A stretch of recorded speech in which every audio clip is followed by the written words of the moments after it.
हजारों सालों से भारत में एक ऐसी जगह है जो बाहरी दुनिया से पूरी तरह अलग है, लेकिन फिर भी यहाँ के गांव पूरी तरह सुखमय, खुशहाल और संपन्न हैं। इस अद्भुत जगह का नाम है पाताल कोट। पाताल कोट को सदियों से दैवीय शक्ति का आशीर्वाद प्राप्त माना जाता है। भारतीय पौराणिक कथाओं में इसका उल्लेख पाताल लोक से जुड़ी कथाओं और रहस्यों के रूप में होता है। कहा जाता है कि यह क्षेत्र प्राचीन काल में ऋषि मुनियों और तपस्वियों का तपस्थल था। मान्यता है कि देवी चामुंडा और अन्य देवी देवताओं की कृपा से यह स्थान प्राकृतिक संपदा और रहस्यमयी ऊर्जा से भरपूर है। यहाँ की घाटियों और जंगलों में आज भी ऐसी दुर्लभ जड़ी बूटियां मिलती हैं जिनका उल्लेख आयुर्वेद और प्राचीन ग्रंथों में मिलता है। कहा जाता है कि यहाँ के लोगों को यह ज्ञान पीढ़ी दर पीढ़ी देवीय संकेतों और साधकों के आशीर्वाद से प्राप्त हुआ है। पातालकोट के लोगों की आत्मनिर्भरता और प्रकृति के साथ संतुलित जीवन शैली को दैवीय संरक्षण का परिणाम माना जाता है। ऐसी लोक कथाएं भी प्रचलित हैं कि जब कोई विपत्ति पातालकोट के लोगों पर आती थी तो जंगल में अदृश्य शक्तियां उनकी रक्षा करती थीं।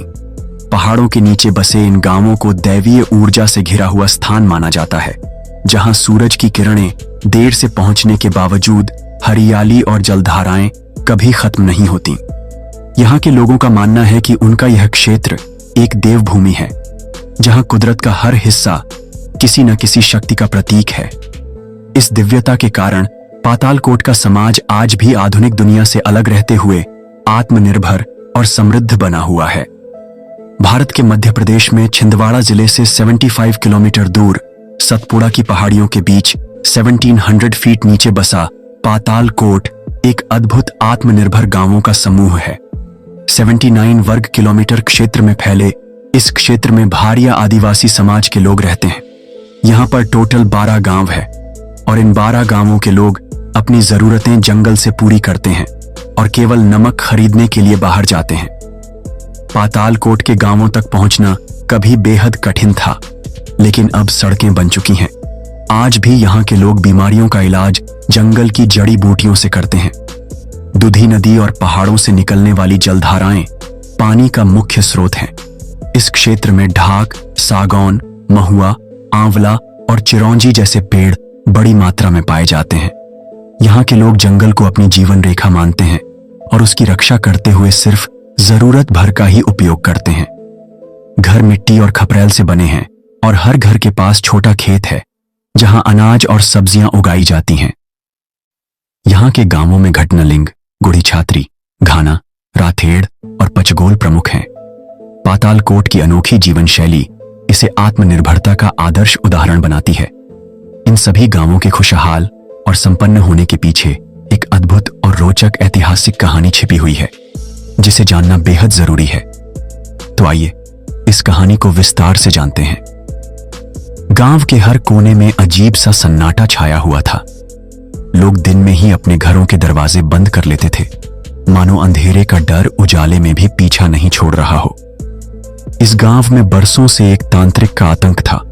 उसे लोग बाबा शिवानंद कहते थे, पर शिवानंद नाम जितना पवित्र था, वह व्यक्ति उतना ही दूषित और खतरनाक था। अपनी चमत्कारी शक्तियों के बल पर उसने गांव के लोगों को डर के साए में जीने पर मजबूर कर दिया था। कहते थे कि अगर किसी को कोई बुरी आत्मा परेशान करती तो शिवानंद उसे अपने मंत्रों और यंत्रों से कैद कर लेता था, लेकिन इस सेवा के बदले में वह मनमाने धन की मांग करता और अगर कोई उसे मना कर दे तो वह उसे अपने जादू से बर्बाद कर देता था। महिलाओं के प्रति उसकी दृष्टि सबसे ज्यादा अपमानजनक थी। वह हमेशा उन्हें कमजोर, मूर्ख और पुरुषों की सेवा के लिए बनी वस्तु समझता था। कोई भी महिला उसकी नजरों से बच नहीं पाती थी। अगर कोई महिला उसका विरोध करने की कोशिश करती तो वह अपने तंत्र के बल पर उसे बीमार कर देता या उसके परिवार को तबाह कर देता। गांव की महिलाएं हमेशा सहमी सहमी रहती थीं। किसी की हिम्मत नहीं थी कि उसके खिलाफ खड़ी हो सके। लेकिन इस गांव में एक लड़की थी, संध्या। साधारण, सीधी सादी, लेकिन अदम्य साहस की मूर्ति। उसकी आंखों में आग और दिल में दृढ़ निश्चय था।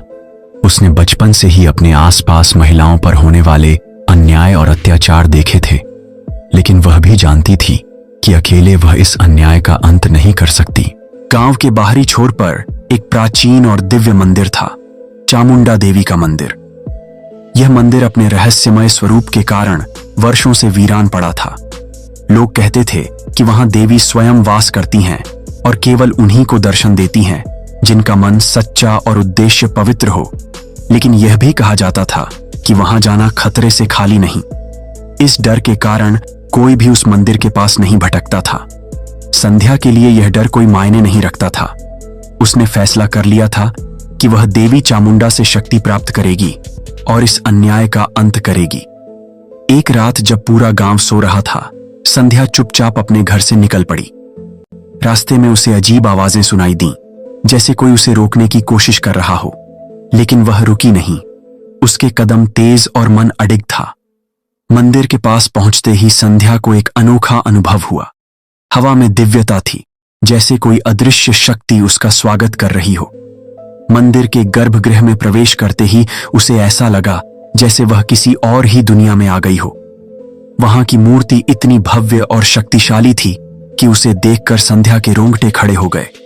उसने देवी के चरणों में घुटने टेक दिए और आंखें बंद करके प्रार्थना की, हे मां चामुंडा,